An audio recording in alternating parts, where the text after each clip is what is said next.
dessa horrível história e dessa horrível mulher outro dia, numa praia apreciada pelos ricos ao ver passar uma parisiense conhecida, jovem, elegante, charmosa, adorada e reverenciada por todos.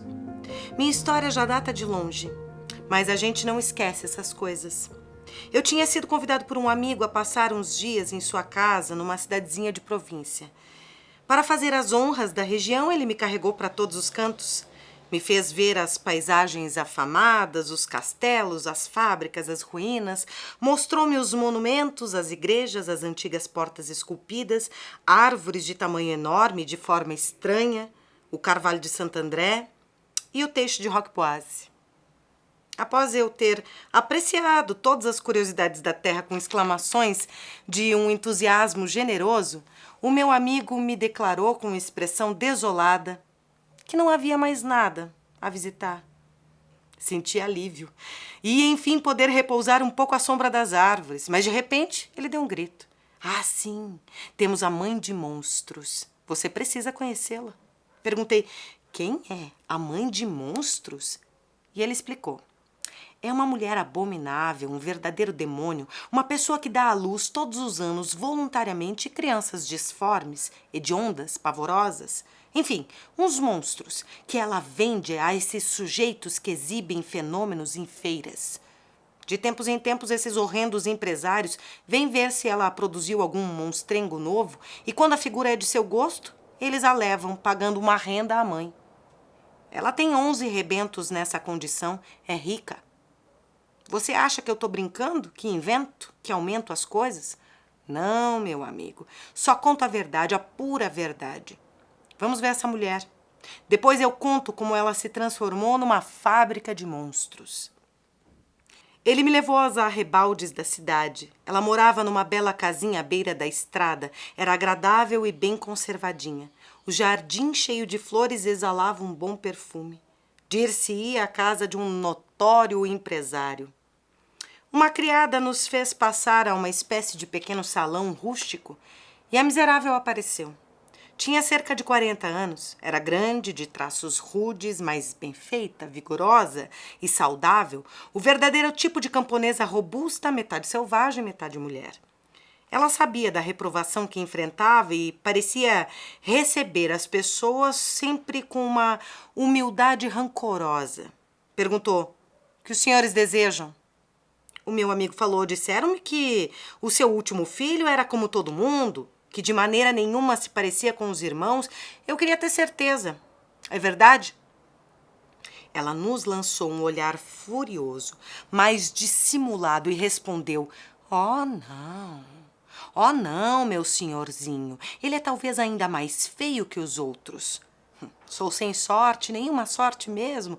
Todos assim, meu senhor, todinhos. É uma maldade, como pode ser que o bom Deus seja assim tão duro com uma pobre mulher sozinha no mundo? Como pode ser? Falava ligeiro, os olhos baixos, com um jeito hipócrita, como um animal feroz quando está com medo.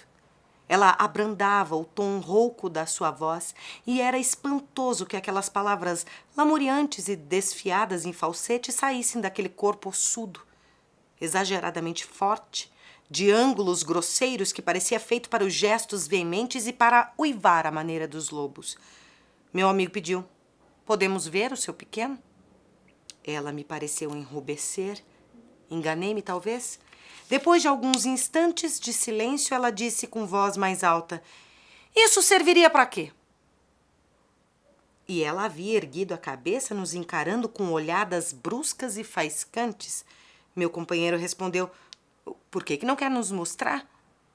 Tem bastante gente a quem você mostra. E você sabe muito bem de quem estou falando. Ela teve um sobressalto e, soltando a voz, soltando sua cólera, gritou, é por isso que vocês vieram? Diga, para me insultar ou o quê? Porque os meus filhos são como bichos, hein? Diga, vocês não vão ver, não vão ver não, não vão ver mesmo. Vão embora, vão embora. Eu não sei porque todos vocês têm que me injuriar assim.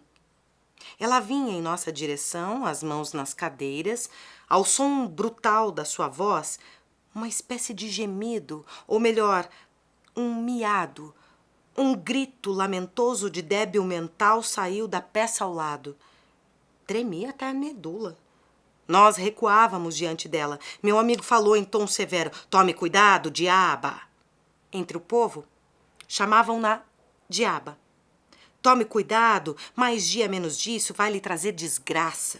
Ela se pôs a tremer de fúria, agitando os punhos, descontrolada, berrando: "Vão embora! O que é que vai me trazer desgraça, hein? Vão embora, bando de ateus!" Ela ia nos saltar em cima. Escapamos, o coração crispado. Quando chegamos lá fora, à porta, o meu amigo perguntou: "Pois então, você viu? O que me diz?" Respondi: "Mas então me conte a história desse bicho." E eis aqui o que ele me contou quando voltávamos para casa caminhando devagar pela estrada branca e margeada de plantações de amaduras que uma brisa leve fazia ondular como um mar tranquilo. No passado, aquela moça tinha sido servente numa granja, valente, ordeira, econômica. Nada se sabia a respeito de namorados, não lhe suspeitavam nenhuma fraqueza. Ela cometeu um deslize, como todas elas fazem, numa tarde de colheita no meio dos feixes ceifados, sob um sol anunciando tempestade, quando o ar imóvel e pesado parece cheio de um calor de fornalha e encharca de suor os corpos morenos dos rapazes e das moças. Pouco tempo depois, sentiu que estava grávida e foi torturada pela vergonha e pelo medo. Querendo a todo preço esconder a desgraça, apertava com violência a barriga com um sistema que inventara, um colete de força, feito de pedaços de tábuas e cordas. Quanto mais o flanco inchava com o esforço da criança que crescia, mais ela apertava o instrumento de tortura, sofrendo o martírio, mas corajosa para a dor, sempre sorridente e ágil, sem deixar ver ou suspeitar de nada. Ela aleijou em suas entranhas a criaturinha comprimida pelo terrível mecanismo. Ela o espremeu, deformou, fez dele um monstro. Seu crânio prensado se espichou e rompeu em forma de ponta com 2 grandes olhos para fora, saindo das têmporas. Os membros oprimidos contra o corpo brotaram tortos como galhos de videiras, alongaram-se desmedidamente, terminando em dedos que pareciam patas de aranha. O tronco permaneceu muito pequeno e redondo como uma noz, e ela deu à luz no meio do campo, numa manhã de primavera. Quando as outras lavradoras que tinham ido ajudá-la viram o bicho que lhe saía do corpo, fugiram todas aos gritos. E o rumor se espalhou na região que ela havia posto no mundo um demônio.